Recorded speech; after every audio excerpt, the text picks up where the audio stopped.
तेरा इत्था मुल्क जेह्ड़ा आखदे न पाकिस्तान वेच छड्डो ता पाकिस्तान अगर किसे मुल्क दे वीज़े खोले तो 1947 तो वड्डी हिजरत इत्था कोई नहीं होनी। ओ भाई तड्डा अजें थोड़ी गैर गुजरे वा कुछ नहीं। तुसीं अजें थोड़ी आए जुम्मा जुम्मा 8 दिन होए नहीं, ठीक है, तुसीं आखदे मुल्क वेचिए। एक एड्डा सौदागर कि एड्डा सौदा टके वसल प्याज या चूने की बोरी नहीं। ये एक रियासत है और इसकी पहचान है। इसकी पहचान बनाने वास्ते कई साल लगे, कई रातां लगियां, कई दिन लगे।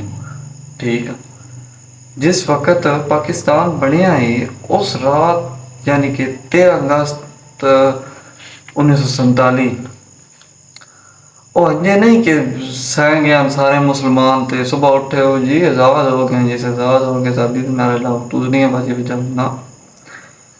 उस रात में बड़ी अजियत हुई है, बड़े इंडिया ने ना दबाव पाया, नहीं इकट्ठे हो ये करो वो करो, पर बाबे ने जी जिद आई ना जिद पक्के। मेहरबानी करो तुम भी अपनी जिद पक्के ही रहो, तो इत्थे रहो, तो इन पीढ़ियां करो। इन पीढ़ियां की न करने वाली अगेर आ उस कर अगली गल्ला यार अगेर केड़ी है।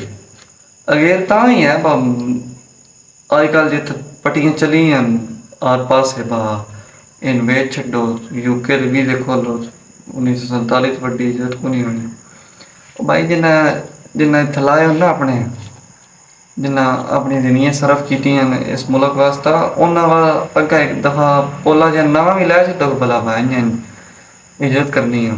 खुदा दी कसम टंगा बन छड्डन। इत्थे आम सोशल मीडिया दे बंदे करते हैं, लिखते रहते हैं तरीना, आवाम इंप्रैस होंदी रहती है, लेकिन इस चीज़ में सीरियस नहीं लेना कि असीं तो 2% दे आदमी अजे गल कर छड़िए तो उस चीज़ का फायदा तो कोई नहीं ना होंदा। पर इहदे नाल डिप्रैशन जी आने वाली साडे हैन ना नौजवान, उन्होंने बड़ा दबाव जहा पौंदा, उन्होंने जहन में यही बस होंदा कि एक साडा तालीम दूसरी साडा अपने मुल्क में कुछ भी नहीं, यही है कि बस यूरोप या किसी और कंट्री। ठीक है जी, दुआ अल्लाह पाक सन अपने मुल्क की हिफाजत करने की तौफीक अता फरमाना और इहदे विच अच्छे तरीके नाल जिंदगी बसर रहन सहन तरीके तौफीक अता फरमाना।